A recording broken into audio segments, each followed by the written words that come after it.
ರಾಜ್ಯ ಸರ್ಕಾರ ಇರ್ಬೋದು, ಕೇಂದ್ರ ಸರ್ಕಾರ ಇರ್ಬೋದು, ಯಾರಿಗೆ ಕನ್ನಡ ಗೊತ್ತಿಲ್ಲದ, ಕನ್ನಡದ ಗಂಧಗಾಳಿಯೇ ಅರಿವಿಲ್ಲದಂಥ ಇಂಥ ಅಧಿಕಾರಿಗಳನ್ನು, ಇಂಥ ನೌಕರಿ ಮಾಡ್ತಿರುವಂಥ ಜನರನ್ನು ಕೇಂದ್ರ ವಾಪಸ್ ಕರೆಸ್ಕೊಂಡು ಅಲ್ಲಿ ಎಲ್ಲ ಬ್ಯಾಂಕ್ಗಳಲ್ಲಿ ಕನ್ನಡದ ಮಕ್ಕಳು ಕೆಲಸ ಮಾಡಲಿಕ್ಕೆ ಅವಕಾಶ ಕೊಡಬೇಕು ಅಂತ ಹೇಳಿ ನಾವು ಈ 3 ವಿಚಾರಗಳನ್ನು ಇಟ್ಕೊಂಡು ರಾಜ್ಯದ ಉದ್ದಗಲಕ್ಕೂ ಸಹ ಈ ವರ್ಷ ಪೂರ್ತಿ ಇಡೀ ರಾಜ್ಯದಲ್ಲಿ ಒಂದು ದೊಡ್ಡ ಆಂದೋಲನವನ್ನು ಅದನ್ನು ತಾಲೂಕು ಹೋಬಳಿ ಮಟ್ಟದವರೆಗೂ ತಗೊಂಡು ಹೋಗಬೇಕು ಅನ್ನುವ ತೀರ್ಮಾನವನ್ನು ಕರ್ನಾಟಕ ರಕ್ಷಣಾ ವೇದಿಕೆ ಮಾಡಿದೆ. ಯಾಕೆಂದರೆ ಭಾರಿ ಮುಖ್ಯವಾದಂಥ ವಿಚಾರಗಳನ್ನು ನಾನು ನಿಮಗೆ ಹೇಳ್ತಾ ಇದ್ದೀನಿ.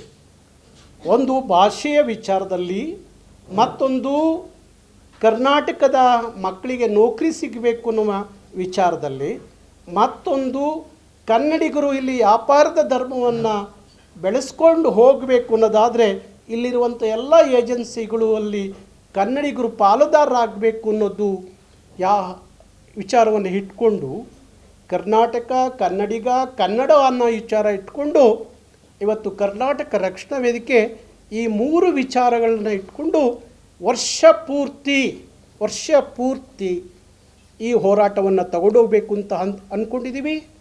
ಫೆಬ್ರವರಿ 2ನೇ ತಾರೀಕು ನಾವು ಹೋರಾಟವನ್ನು ಫ್ರೀಡಮ್ ಪಾರ್ಕ್ನಲ್ಲಿ ಭಾರಿ ದೊಡ್ಡ ಮಟ್ಟಕ್ಕೆ ಇಲ್ಲಿಂದ ಪ್ರಾರಂಭ ಆಗುವಂಥ ದೊಡ್ಡ ಚಳುವಳಿ. ಅದು ಕರ್ನಾಟಕದ 31 ಜಿಲ್ಲೆ, 224 ವಿಧಾನಸಭಾ ಕ್ಷೇತ್ರದಲ್ಲೂ ಸಹ ಈ ಚಳುವಳಿ ತಗೊಂಡು ಹೋಗ್ತೀವಿ. ಇದು ಬೀದಿಯ ಚಳುವಳಿ ಆಗಬೇಕು, ಶ್ರೀಸಾಮಾನ್ಯರ ಚಳುವಳಿ ಆಗಬೇಕು, ಪ್ರತಿಯೊಬ್ಬ ಕನ್ನಡಿಗನ ಚಳುವಳಿ ಇದು ಆಗಬೇಕು ಅನ್ನುವ ಉದ್ದೇಶ ಕರ್ನಾಟಕ ರಕ್ಷಣಾ ವೇದಿಕೆಯ ಉದ್ದೇಶ.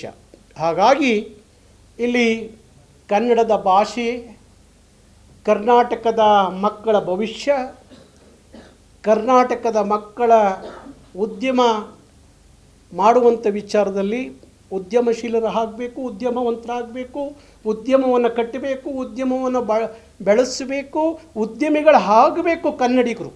ಬರೀ ಕೇವಲ ಕನ್ನಡದ ಮಕ್ಕಳು ಸರ್ಕಾರಿಯ ನೌಕರಿಗೆ ಅಷ್ಟೇ ಸೀಮಿತ ಆಗದೆ ಎಲ್ಲ ವ್ಯಾಪಾರಗಳನ್ನು ನಾವು ಮಾಡೋಕ್ಕೆ ಸಮರ್ಥರಿದ್ದೀವಿ ಅನ್ನುವ ವಿಚಾರವನ್ನು ನಮ್ಮ ಮಕ್ಕಳಿಗೆ, ನಮ್ಮ ನೆಲದ ಮಕ್ಕಳಿಗೆ ತುಂಬುವಂಥ ಕೆಲಸವನ್ನು ನಾವು ಮಾಡಬೇಕಾಗತ್ತೆ. ಅದಕ್ಕಾಗಿ ಯಾಕೆಂದರೆ ಕನ್ನಡಿಗ ಉಳಿದ್ರೆ ಕನ್ನಡ ಉಳಿಯುತ್ತೆ, ಕನ್ನಡ ಉಳಿದ್ರೆ ಕರ್ನಾಟಕ ಉಳಿಯುತ್ತೆ. ಭಾಷೆವಾರು ಪ್ರಾಂತ್ಯಗಳು ಆಗಿದ್ದೇ ಭಾಷೆಯ ಆಧಾರದ ಮೇಲೆ. ಹಾಗಾಗಿ ಕನ್ನಡ ಭಾಷೆ, ಕನ್ನಡಿಗನ ಬದುಕು, ಕನ್ನಡದ ವ್ಯಾಪಾರದ ಇದು ಆ 3 ಚೆನ್ನಾಗಿ ಇದ್ದುಬಿಟ್ರೆ ಕರ್ನಾಟಕ ಸಮೃದ್ಧವಾಗಿರುತ್ತೆ ಅನ್ನುವ ಚಿಂತನೆ, ಆಲೋಚನೆ ಕರ್ನಾಟಕ ರಕ್ಷಣಾ ವೇದಿಕೆದು. ಹಾಗಾಗಿ ಬಂಧುಗಳೇ, ಯಾವ ಡಿಸೆಂಬರ್ 27ರ ನಾಮಫಲಕದ ಹೋರಾಟ ಇವತ್ತು ಒಂದು ಕಾಯ್ದೆ ಆಯಿತೋ ಅದೇ ಮಾದರಿಯಲ್ಲಿ ಈ 3 ವಿಚಾರಗಳು ಕರ್ನಾಟಕ ಸರ್ಕಾರ ತಕ್ಷಣ ಕಾಯ್ದೆಗಳನ್ನು ಮಾಡಬೇಕು ಅಂತ ಹೇಳಿ ಕರ್ನಾಟಕ ಸರ್ಕಾರವನ್ನು ನಾವು ಒತ್ತಾಯ ಮಾಡ್ತೀವಿ. ನಿಮ್ಮ ಜೊತೆಯಲ್ಲಿ ಸಂಘರ್ಷ ಮಾಡಬೇಕು ಅನ್ನೋ ಉದ್ದೇಶ ಅಲ್ಲ. ಆದರೆ ನಾವು ಹೇಳಿದಂಥ ವಿಚಾರದಲ್ಲಿ ಸರಿಯಾದ ರೀತಿಯಲ್ಲಿ ಮಾನ್ಯತೆ ಸಿಗದೆ ಹೋದರೆ ನಾವು ಎಲ್ಲ ರೀತಿಯ ಹೋರಾಟಕ್ಕೂ ಸಜ್ಜಾಗಿದ್ದೀವಿ. ಅವತ್ತು ನೀವು ನಮ್ಮನ್ನು ತಗೊಂಡೋಗಿ ಜೈಲಲ್ಲಿ ಇಟ್ರಿ, ಇಲ್ಲದ ಸಲ್ಲದ 16 ಕೇಸುಗಳನ್ನು ನಮ್ಮ ಮೇಲೆ ಹಾಕಿರೂ ಸಹ ನಾವೇನು ಹೆದರಿ ಕೂತ್ಕೊಂಡಿಲ್ಲ. ಅವತ್ತಿನಿಂದ ಇವತ್ತರೆಗೂ ಅದೇ ಕೆಲಸವನ್ನು ಮಾಡ್ತಾ ಇದ್ದೀವಿ. ನಮಗೆ ಯಾವ ಸರ್ಕಾರ ಬರ್ತವೆ, ಯಾವ ಸರ್ಕಾರ ಇರ್ತವೆ ಪ್ರಶ್ನೆ ಇಲ್ಲ. ಅದು ಯಾವುದೇ ಸರ್ಕಾರ ಆಗಿರಲಿ, ಕನ್ನಡ, ಕನ್ನಡಿಗ, ಕರ್ನಾಟಕ ಅನ್ನುವ ವಿಚಾರದಲ್ಲಿ ಯಾರ ಜೊತೆಯಲ್ಲೂ ರಾಜಿ ಇಲ್ಲ. ಇವತ್ತಿನ ಸರ್ಕಾರಕ್ಕೆ ನಾನು ನೇರವಾಗಿ ಹೇಳ್ತಾ ಇದ್ದೀನಿ, ಸನ್ಮಾನ್ಯ ಮುಖ್ಯಮಂತ್ರಿಗಳಿಗೆ ಹೇಳ್ತಾ ಇದ್ದೀನಿ, ಆದಷ್ಟು ಬೇಗ ನೀವು ಹಿಂದಿನ ಸಂದರ್ಭದಲ್ಲಿ ಯಾವ ನಾಮಫಲಕದ ಹೋರಾಟದಲ್ಲಿ ಯಾವ ನಾಮಫಲಕದಲ್ಲಿ 60% ಕನ್ನಡ ಕಡ್ಡಾಯ ಬಳಕೆ ಆಗಬೇಕು ಅನ್ನುವ ವಿಚಾರವನ್ನೇನು ಅವತ್ತು ಕಾಯ್ದೆ ರೂಪದಲ್ಲಿ ತಂದ್ರಲ್ಲ, ಅದೇ ರೀತಿ ಈ ಮೂರುಗಳನ್ನು ಕಾಯ್ದೆ ರೂಪದಲ್ಲಿ ತರಬೇಕು ಅಂತ ಹೇಳಿ ಕರ್ನಾಟಕ ಸರ್ಕಾರವನ್ನು ಒತ್ತಾಯಿಸ್ತೀನಿ.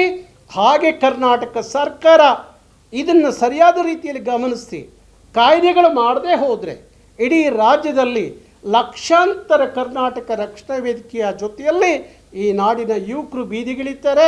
ಭಾರಿ ದೊಡ್ಡ ಪರಿಣಾಮವನ್ನು ಸರ್ಕಾರ ಎದುರಿಸಬೇಕಾಗುತ್ತೆ ಎನ್ನುವ ಎಚ್ಚರಿಕೆಯ ಮಾತನ್ನೂ ಸಹ ಈ ಸಂದರ್ಭದಲ್ಲಿ ನಾನು ಹೇಳಲಿಕ್ಕೆ ಇಷ್ಟಪಡ್ತೀನಿ. ಹಾಗಾಗಿ